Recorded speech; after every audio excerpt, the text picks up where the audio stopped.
berapa unit juga lu udah bisa bikin ruko bintang 4, mau di mana? Lumayan Di, lu satu unit aja, bentar ya gue hitung 13 M. Kali 3%. Lumayan. Jual properti yang kayak gitu-gitu juga unik sih Jack. Memang jual properti sekarang susah gitu ya, tapi ada aja yang jual.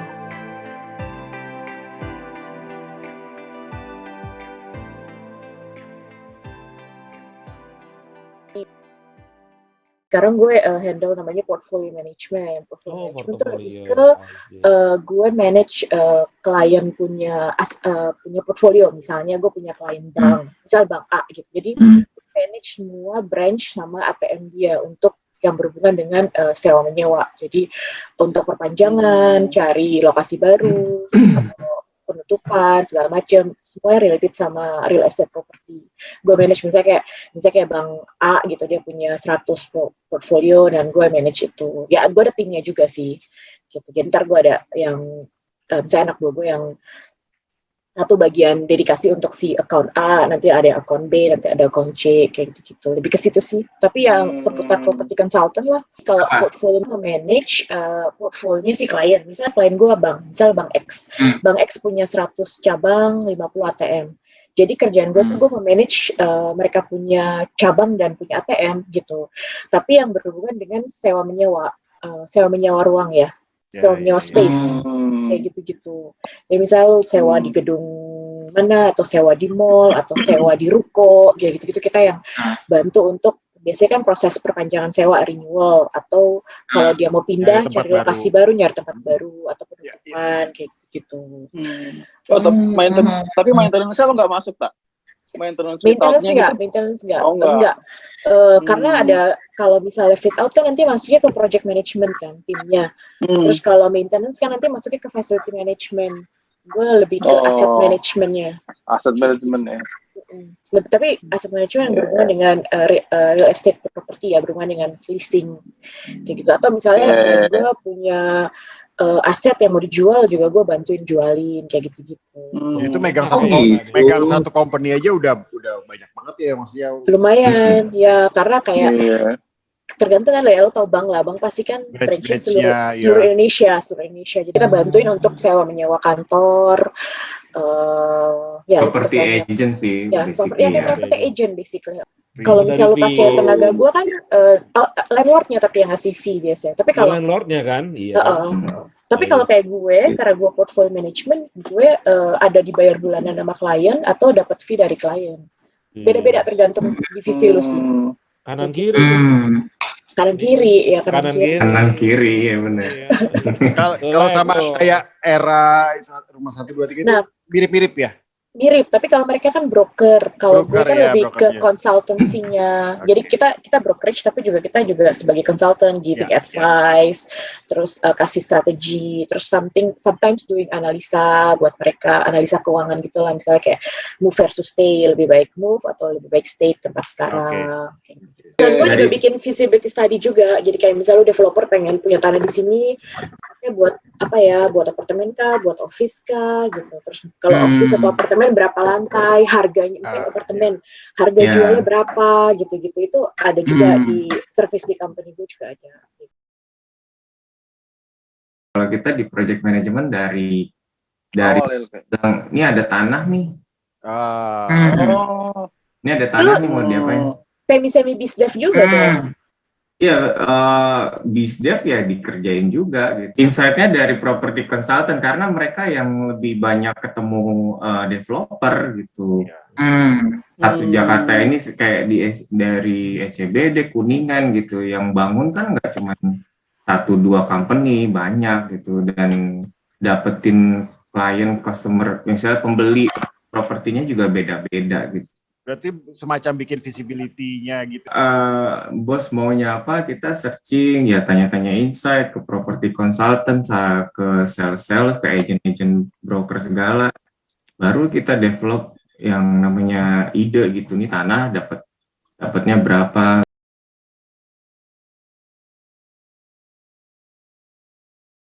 Kira-kira sarannya apa nih? seharusnya umur 40 udah punya apa sih? Apa punya ruko seperti cita-cita Robi setidaknya, atau punya satu rumah lain gitu buat dikontrakin, dikosin atau apa? Menurut pendapat kalian? Kalau gue, karena gue orang properti ya, ya lu harus punya investasi di properti gitu, karena apalagi kalau misalnya lu rumah gitu ya, misalnya di luar dari rumah tinggal lu ya, misalnya lu punya second atau third home gitu, karena maksudnya tanah itu harganya nggak akan pernah turun, selalu akan naik terus kan, berarti kan harga rumah itu pasti juga naik terus kayak gitu. Ya lo harus punya investasi properti sih, at least untuk disewa-sewain dulu, terus pada saat nanti mungkin tanah udah makin tinggi ya lo bisa jual, itu lumayan banget. Oke. Kalau gue, nah kalau menurut analisa Tita yang memang sehari-hari ngedalam itu apa nih yang sekarang lagi prospek apa? Tanah, apartemen, rumah, landed house? Wah, sebenarnya sih sekarang properti lagi gak bagus karena kan lagi pandemi terus krisis segala macam. Cuman kan lu investasi properti itu kan nggak buat jangka pendek tapi jangka panjang. Tapi kalau emang lu mau ya paling bagus sih emang lu landed house, karena menurut gue lu punya itu tanah dan harga tanah selalu tinggi. Kalau kayak apartemen kan sulitnya karena itu kan HGB ya kayak gitu. Ya, tapi cuman kalau hidup di Jakarta kan emang susah lu mau cari rumah. Gimana coba? Pasti lu harus ke pinggiran. Nanya dong, Tak. Gue lupa lagi yang mengenai strata title itu maksudnya gimana sih, Tak? Strata title tuh beli. Jadi kayak misalnya apartemen lu beli itu maksudnya strata title. Office building lu beli, space-nya lu beli itu strata title. Jadi lu punya sertifikatnya gitu. Ya, strata title. Sertifikat. Itu legalitasnya sama kayak SHM gitu. Enggak, itu HGB. Kalau strata title itu pasti HGB. Kalau SHM tuh kan rumah biasanya. Itu ada jangka waktu 20 tahun ya, Tak? HGB iya 20 sampai 25 20 30. Ada yang 30 juga. Tapi selalu bisa diperpanjang. Iya, bisa diperpanjang. Sepanjang tanah bukan area untuk pembangunan pemerintah. Iya. Asalkan jangan HPL. Kalau HPL biasanya nggak terlalu bagus nilai jualnya. HPL itu apa? Hak pakai lahan. Pakai lahan. Kalau misalnya kayak contohnya nih apartemen, dulu gue pernah punya apartemen di Kemayoran, itu kan tanahnya HPL karena kan punyanya dulu kan bekas airport kan, Seknek. Iya, Seknek. Biasanya harga jualnya nggak bagus kalau HPL. HPL juga ada expiry date-nya soalnya kan.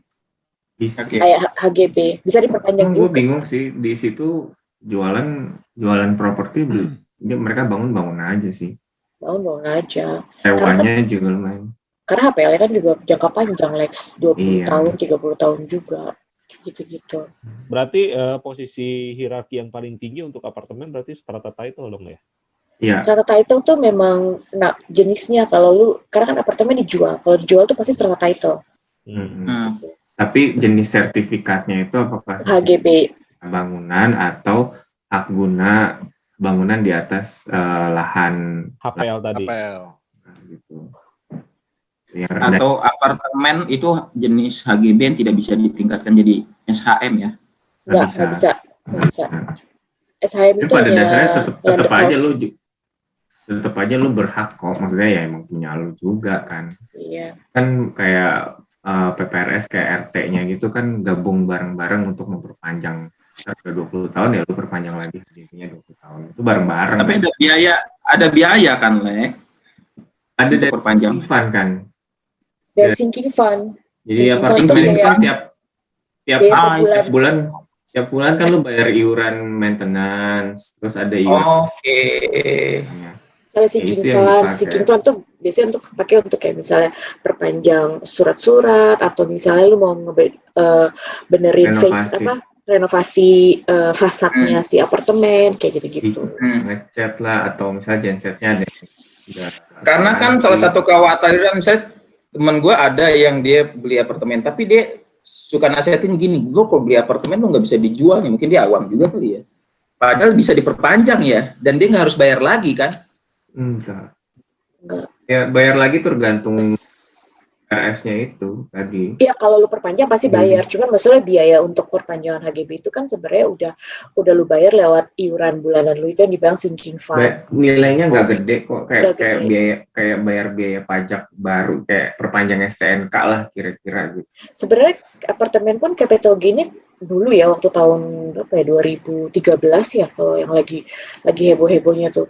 Itu capital gain-nya juga gede, apa 2016 gue lupa tuh, capitalnya gede loh, tergantung lokasi sih, kalau misalnya lo mau investasi di apartemen, kalau sekarang sih ya jangan harap.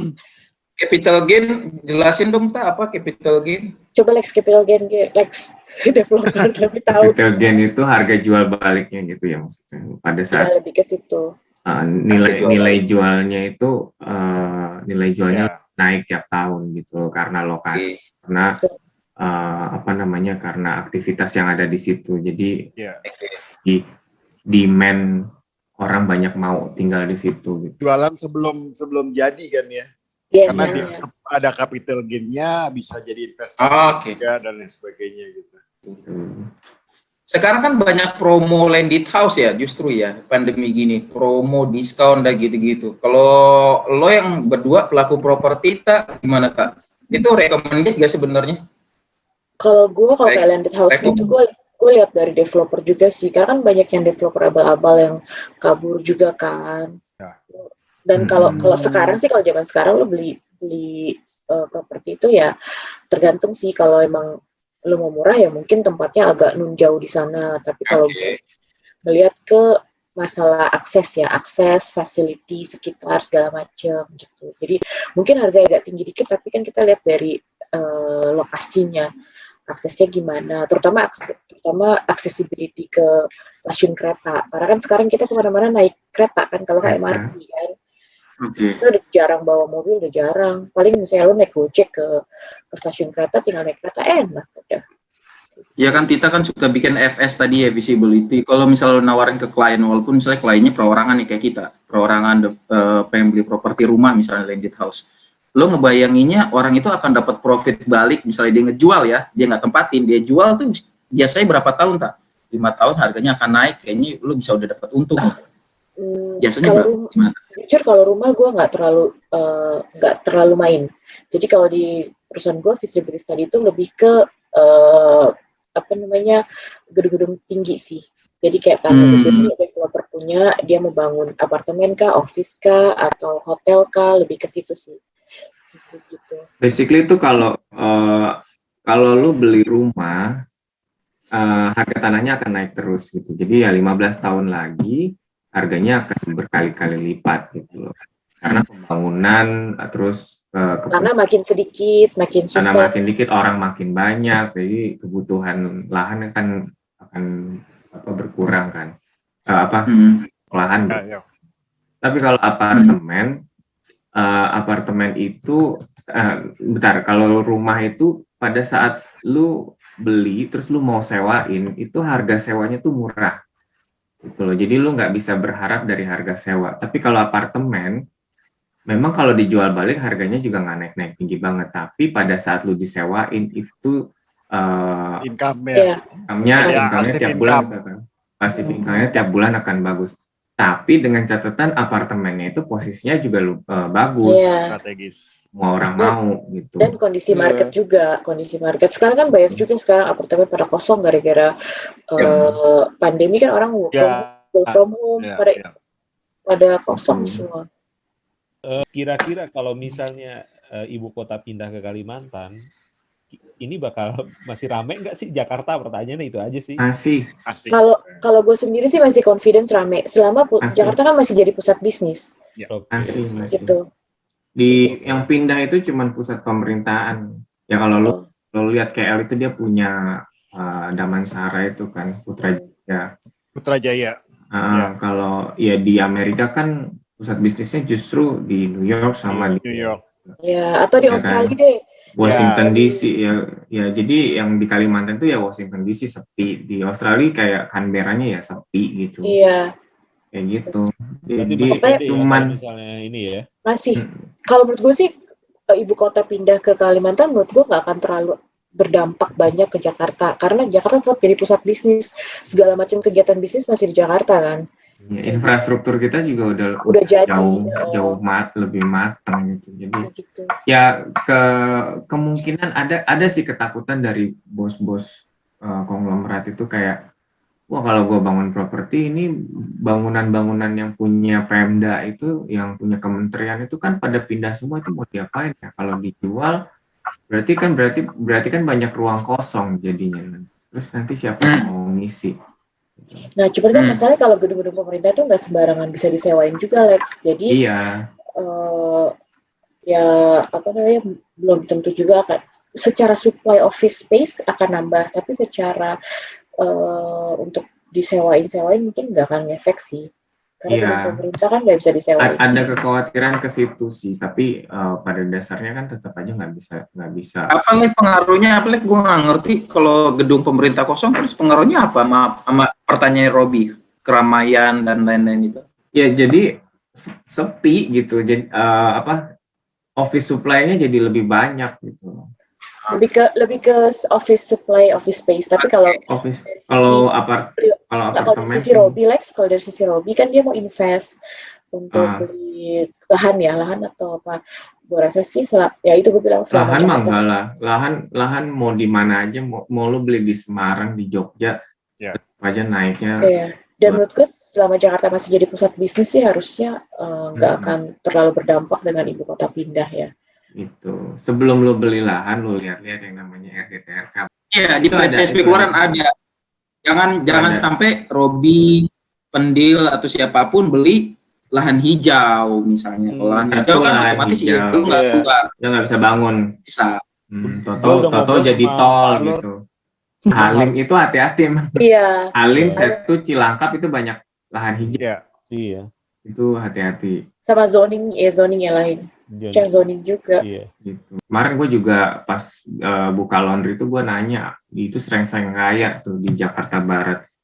Yang Betawi situ yang punya tanah dia bilang, kan permasalahan kita sama sebenarnya. Dia mau jual 17 juta per meter. Baru gue curhat sama anak-anak. Ya lu jualin properti gua di kantor gua tuh berapa unit juga lu udah bisa bikin ruko bintang 4, mau di mana juga. Lumayan Di. Lu satu unit aja, bentar ya gue hitung 13 MP. 13 MP. Robi. 13 MP. Kali 2,5 berapa? Gede banget ya. Kali 3%. 390 juta sih lu lumayan. Iya. Nah, lu kan kenalan klientel lu kan juga lumayan, Bos. Gini kan jadi bermanfaat nih kalau kayak gini nih.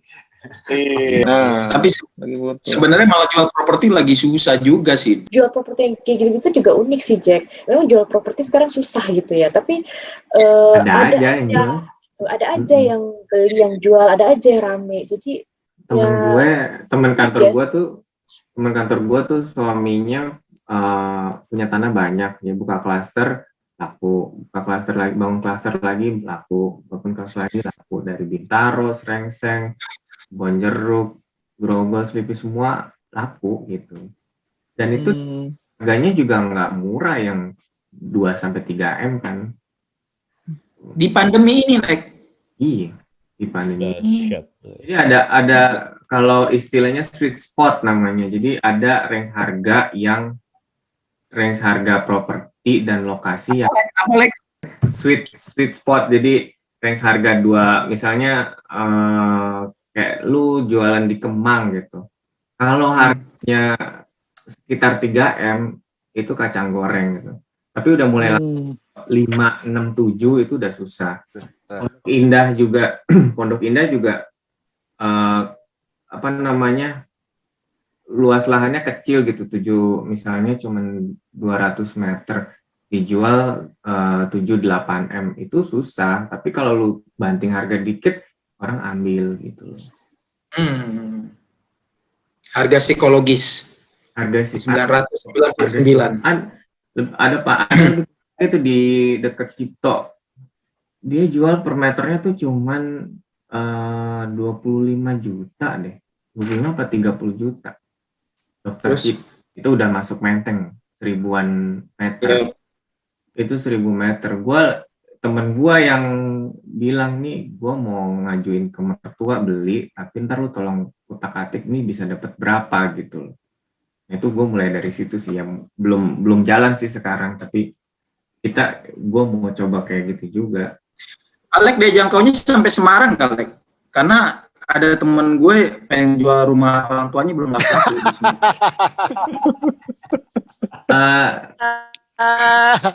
Keluarga gue yang di Semarang juga sama mau jual itu.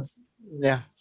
Si ibu. Kalau kasus rumah gue katanya sih auranya terlalu mistis katanya. Faktornya faktor supranatural katanya. Katanya gue sih nggak. Karena lu konsep Bali sih ya. Iya, segmented sih sebenarnya. Segmented. Iya. Gue dari segi kemampuan aja sih. Sekarang mau dapetin rumah ya range-nya di harga segitu. Yang kalau dibilang decent namanya. Jadi yang enak lah, ada klaster, udah rapi, lingkungannya bagus gitu, terus akses juga lumayan gitu. Tapi balik lagi harga segitu lu dapetnya cuma kayak 60 meter persegi, kayak kemana-mana mentok. Itu kalau mau deket rumah gue, like di Lenteng, ya nggak dekat sini lah. Itu ada klaster 1, 2, 3, 6 rumah. Belum laku-laku udah 3 tahun, like. Ya, padahal Lenteng Agung kan ya deket kampus, stasiun. Iya, balik lagi harga sama dapatnya berapa sih? Iya sih. Enak apa? Bagus. Ada juga yang ngedesain ya 60 tapi enak gitu. 60 tapi lumayan, semuanya dapat, ya udah beli gitu. Ada juga. Nah, tapi kalau gue lebih prefer ya udahlah, tunggu dulu sampai kekumpul, beli yang agak gedean gitu, tanahnya yang gede. Dan impian sih pengennya di klaster ya, karena emang lingkungannya bagus gitu. Jadi tanah klaster kita bangun sendiri gitu kan. Ya kayak gitu ya, lu duitnya keluarnya gede gitu. Ini gue dapet rumah ini tuh ya nyari rumah second zaman dulu, misalnya komplek tahun 80, terus dapet lahannya lumayan gede, ya gue renov pelan-pelan gitu. Jadinya ya enggak kan. Tapi kalau daerah mana tuh, Rek? Gue daerah mana tuh? Cibubur. 200 meter, tahun 2013. 500 meter mas. Harganya cuma 500. 200 meter gede lah. Meter 500, iya termasuk murah sih kalau buat Cibubur. Iya, murah. Cuman ya habis itu gua renov. Oh iya. Cara nambah rambutan di depannya tuh. Gimana? Iya. Bisa rambutan. Sekarang di kompleks gua sekarang harga 200 meter itu 1,5 M. 3 kali lipat udah ya. Iya. 3 kali lipat ya? 3 kali lipat, tapi dengan kondisi model rumahnya zaman tahun 90-an gitu. Iya. Ya kalau sekarang lihat lu carinya di kompleks lama yang udah